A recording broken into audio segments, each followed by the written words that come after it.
பாகுநிலையின் பயன்பாடுகள்.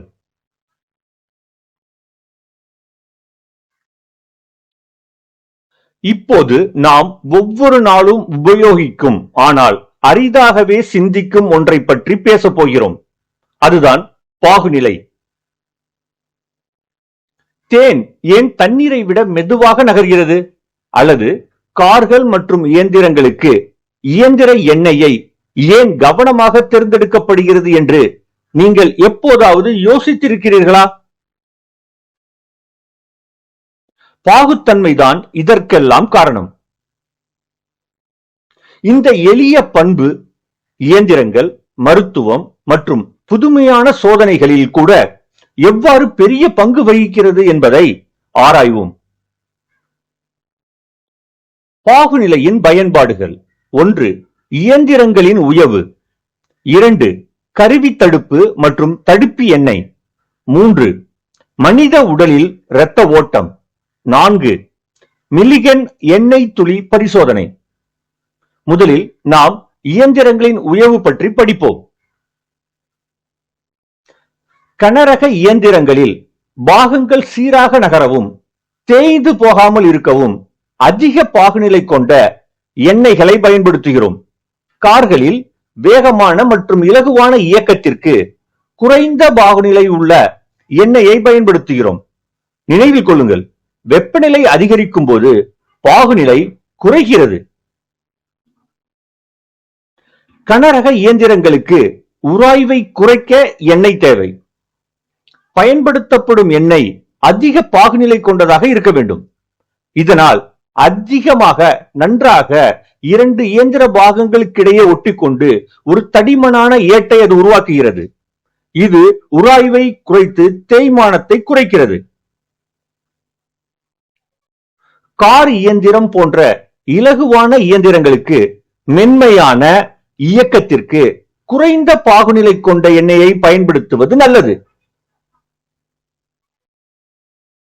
முக்கிய குறிப்பு: வெப்பநிலை அதிகரிக்கும் போது பாகுநிலை குறைகிறது. எனவே இயக்க வெப்பநிலையின் அடிப்படையில் எண்ணெயை தேர்ந்தெடுக்க வேண்டும். 2. கருவி தடுப்பு மற்றும் தடுப்பு எண்ணெய்.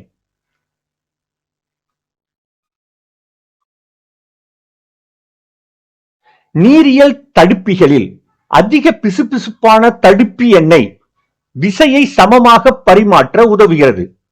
இதேபோல வெட்டி இழுக்கும் இயக்கத்தை தவிர்க்க உணர்திறன் கருவிகளில் பிசுபிசுப்பான திரவங்கள் பயன்படுத்தப்படுகின்றன. மின்னோட்டம் பாயும் போது கால்வனோமீட்டரின் குறிமுள் தன் சராசரி நிலையை பொறுத்து அலைவுறும். நீண்ட நேரம் அலைவுறும். இந்த அலைவுறுதலை தடுக்க அந்த குறிமுள்ளை நாம் ஒரு பிசுபிசுப்பான திரவத்துடன் இணைத்திருந்தால் இந்த அதிர்வு உடனே நிறுத்தத்திற்கு வரும். அதிக பாகுநிலை கொண்ட திரவங்கள் பின் வருவனவற்றில் பயன்படுத்தப்படுகின்றன. வாகனங்களில் அழுத்தத்தை சீராக மாற்ற தடுப்பி அமைப்புகள் உள்ளன. நீரியல் தடுப்பி. உணர்திறன் கருவிகளில் இயக்கத்தை கட்டுப்படுத்த அதிர்வுகளை தடுக்க இந்த பாகுநிலை கொண்ட திரவங்கள் பயன்படுகின்றன. 3. மனித உடலில் இரத்த ஓட்டம். நம் உடலில் இரத்தம் எவ்வளவு எளிதாக பாய்கிறது என்பதை அதன் பாகுநிலை தீர்மானிக்கிறது. இரத்தம் அதிக பிசுபிசுப்பு அல்லது குறைவான பிசுபிசுப்பு திரவமாக மாறினால் அது சரியான இரத்த சுழற்சியை கண்டிப்பாக பாதிக்கும். தமனிகள் மற்றும் நரம்புகளில் இரத்த ஓட்டம் இரத்தத்தின் பாகுநிலையை பொறுத்தது. பாகுநிலை மிக அதிகமாகவோ அல்லது குறைவாகவோ இருந்தால் அது ஆரோக்கியமான இரத்த ஓட்டத்தை பாதிக்கும். 4. மில்லிகன் எண்ணெய் துளி பரிசோதனை. இயற்பியலிலும் கூட பாகுநிலை ஒரு பங்கு வகிக்கிறது. மில்லிகன் ஒரு எலக்ட்ரான் மின்னூட்டத்தை கணக்கிட காற்றின் பாகுநிலையை பயன்படுத்தினார். இது ஒரு புரட்சிகரமான கண்டுபிடிப்பு. இந்த சோதனைகளில் ஒரு எலக்ட்ரானின் மின்னூட்டத்தை கணக்கிட காற்றின் பாகுநிலை பயன்படுத்தப்பட்டது. இது பாகுநிலையை புரிந்து கொள்வது அறிவியல் அளவீடுகளில் எவ்வாறு உதவுகிறது என்பதை காட்டுகிறது.